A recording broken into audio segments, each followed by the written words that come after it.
Hello दोस्तों, स्वागत है आपको मेरे इस यूट्यूब चैनल में। तो इस वीडियो में मैं बात करने वाला हूँ कि आप लोग का कॉलेज कब से स्टार्ट होगी, क्लासेस कब से स्टार्ट होगी, कॉलेज कब खुलेगी, अगर फर्स्ट सेमेस्टर में जो है सिलेबस क्या रहने वाला है, कौन कौन सा सब्जेक्ट जो है आपको पढ़ना है फर्स्ट सिलेबस में। तो सबसे पहले फर्स्ट सेमेस्टर में तो आपको सबसे पहले एक ओवरव्यू दे देते हैं कि क्या क्या सब्जेक्ट जो है आपको पढ़ना रहता है। तो सारा ब्रांच का सेम रहता है माइनिंग को छोड़ के। तो सारा ब्रांच में आपको क्या क्या पढ़ना रहता है, जैसे engineering physics, engineering mathematics, engineering chemistry, फिर आपका आईटी स्किल, कम्युनिकेशन स्किल, और आपका अपना जो ब्रांच है वो जो है ब्रांच पेपर रहेगा। जैसे आपका इलेक्ट्रिकल है तो इलेक्ट्रिकल का ब्रांच पेपर रहेगा, मैकेनिकल है तो मैकेनिकल का ब्रांच पेपर, और सीएस है तो सीएस का ब्रांच पेपर।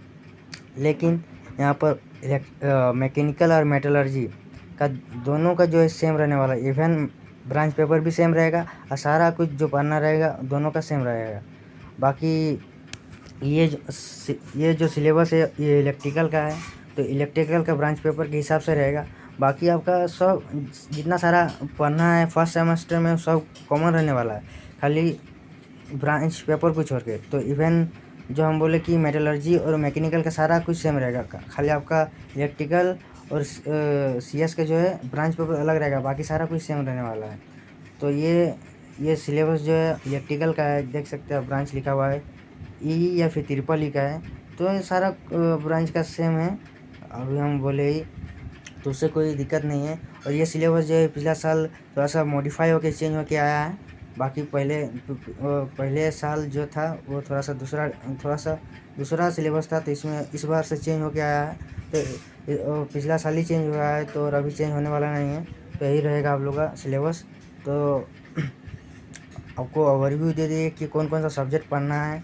अब डिटेल में बात करते हैं कि क्या क्या पढ़ना है। सबसे पहले इंजीनियरिंग मैथमेटिक्स का देख लेते हैं कि क्या क्या उसके अंदर में आपको पढ़ना है। तो यहाँ आप देख सकते हैं कि यूनिट 1 में मैट्रिसेस एंड डिटर्मिनेंट दिया हुआ है, और यूनिट 2 में स्ट्रेट लाइन, फिर टिग्नोमेट्री, फिर डिफ्रेंशिएशन, फिर इंटीग्रेशन।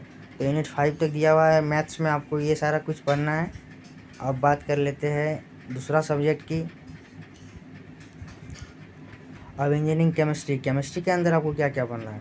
तो केमिस्ट्री में एटॉमिक स्ट्रक्चर, इलेक्ट्रोकेमिस्ट्री, मेटल्स एनालॉयज, फिर non metallic materials, environmental effect, ये सारा कुछ जो है आपको केमिस्ट्री के अंदर पढ़ना है। और केमिस्ट्री का लैब, जैसे आपको क्लासेस शुरू होगी, आपका एग्ज़ाम जो डेट निकलेगा उसके पहले आपको असाइनमेंट लिखने को मिलेगा। तो आपको असाइनमेंट में अगर केमिस्ट्री का जो प्रैक्टिकल लिखने को मिलेगा तो यहीं इधर से ही जो है मिलेगा लिखने को, और आपको लिख के असाइनमेंट के जमा करना पड़ता है। उससे जो आपको क्लास का इंटरनल का मार्क्स मिलता है। तो ये जो है केमिस्ट्री का लैब हो गया। और फिजिक्स का बात करते हैं, फिजिक्स में आपको क्या पढ़ना है। तो फिजिक्स में दिया हुआ है यहाँ यूनिट्स एंड मेजरमेंट दिया है, फिर इधर heat, light, laser and sound, modern physics. और ये केमिस्ट्री का लैब जैसे इंजीनियरिंग का लैब दिया हुआ है। जैसे सारा सब्जेक्ट में आपको असाइनमेंट मिलता है, वैसे ही आपको प्रैक्टिकल मिलेगा फिजिक्स में, तो आपको यहीं से मिलेगा, तो आपको लिख के फिर जमा करना पड़ता है। उसके बाद ये जो इलेक्ट्रिकल का सिलेबस है, तो इलेक्ट्रिकल का जो ये ब्रांच पेपर हो गया फर्स्ट सेम का, basic of electrical power system. तो जितने भी सारे इलेक्ट्रिकल का है, चाहे ट्रिपल ई का है, तो उसका ब्रांच पेपर ये रहने वाला है, basic of electrical power system.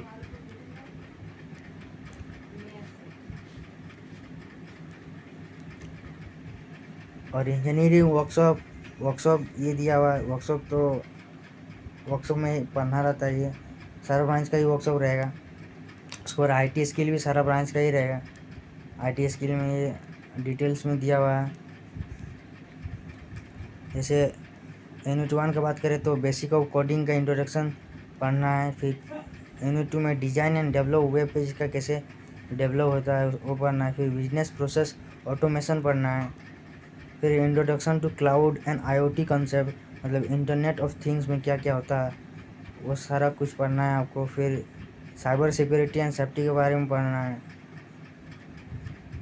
तो ये सारा कुछ जो है आपको पढ़ना है आईटी स्किल में। फिर कम्युनिकेशन स्किल आ जाता है कि सारा ब्रांच में सेम रहने वाला है कम्युनिकेशन स्किल। तो जैसे ये हो गया कम्युनिकेशन स्किल में अक्सर ये सारा कुछ दिया हुआ है। तो ये आपको जैसे फोनेटिक ट्रांसक्रिप्शन लिखना है, प्रैक्टिस प्रोनाउंसिएशन, सेंटेंस बनाना है, इस तरह कॉम्पोज सिचुएशनल डायलॉग करना है। तो ये सारा कुछ जो है आपको करना है।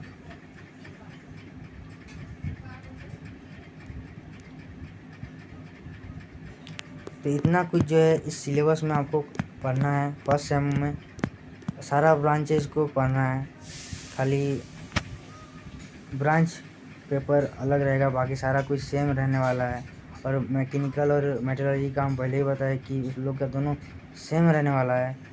तो ये जो है आपका फर्स्ट सेम में इतना सारा आपको सारा कुछ जो है पढ़ना है, मैंने आपको डिटेल में बता दिया। आई होप कि आपको ये वीडियो अच्छा लगा है होगा तो आप ज़रूर इस चैनल को सब्सक्राइब कर लेना और वीडियो को लाइक शेयर कर देना।